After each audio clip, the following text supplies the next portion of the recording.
If I had to describe Spider-Man Across the Spider-Verse in one word, that word would be stunning. This movie is visually stunning. The characters are stunning. What it accomplishes, the ambition. This movie is crazy in the best of ways. I've never seen anything like it. 5 years ago, I adored Into the Spider-Verse because as a lifelong Spider-Man fan who's been following the comics for over 30 years, Spider-Man has amazing friends on TV, Secret Wars in the comics, the black suit stuff. I have loved Spider-Man most of my life. Seeing what they did with Into the Spider-Verse, I was like, this encapsulates everything that I love about Spider-Man and all these different versions in one movie. Sequels, by nature, are kind of going to the same well. They usually add an extra character or two, but it's a little bit longer, a little bit bigger, a little bit louder. They're not usually a lot better as a movie, but this, Across the Spider-Verse, you guys, takes what was established with Into the Spider-Verse and blows it up 100 times, 1,000 times. I can't even describe it. It is a whole different experience. It's like looking into a kaleidoscope and then falling in to the kaleidoscope.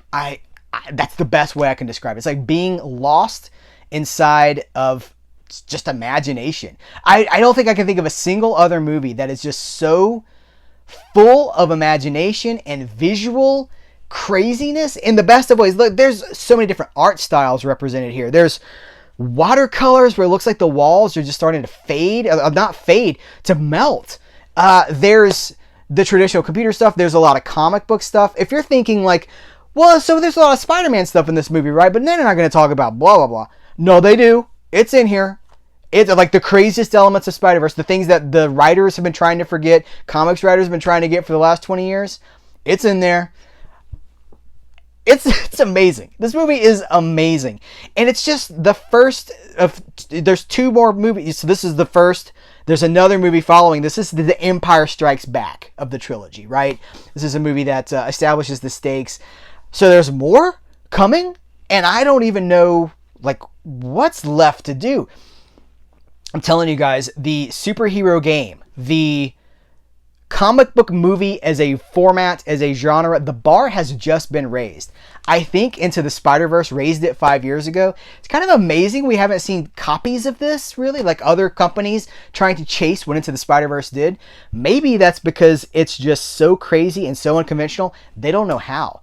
But what Lord and Miller and the creative team here have done with this movie, paying respect to the comics, the cartoons, the movies, and putting it all this history in this one movie, truly mind-blowing. I will say this, it's a 2 hour and 20 minute movie. I remember thinking somewhere in the middle of the movie that this could go on forever, and I'm fine. I never want to leave this seat. I never want to have to get up. I just want this to continue forever. That didn't last. The last 20 minutes of the movie, I was starting to feel it. I think there's a natural endpoint for every story, right? And this movie just building to a crescendo. Just imagine music, right? The ba-na-na-na, ba-na-na-na, ba-na-na-na, da-na-na-na, da-na-na. And then it keeps going. Like, no, that was the end. That was the crescendo. This movie keeps going a little longer than it should. That's a common trend with movies now. I kind of wonder if that's for streaming services, for the watch minutes.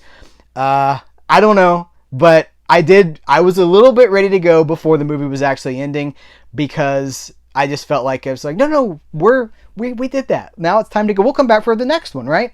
So that's my opinion. I would love to know what you guys think about that. I think 2 hours was a sweet spot for this, and it's a 2 hour and 20 minute movie. But it's not a complaint because I got to see more stunning visuals. I got to see more cool character stuff, more incredible animation.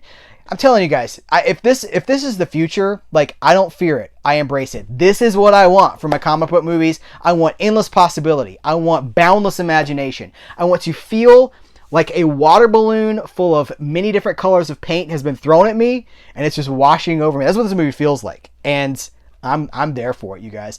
I love this movie. I can't wait to watch it again. What do you guys think about it? Let's continue the conversation in the comments below. Try to keep it spoiler free because this movie's just opening as I'm recording this video. I would hate for somebody to be spoiled on this movie.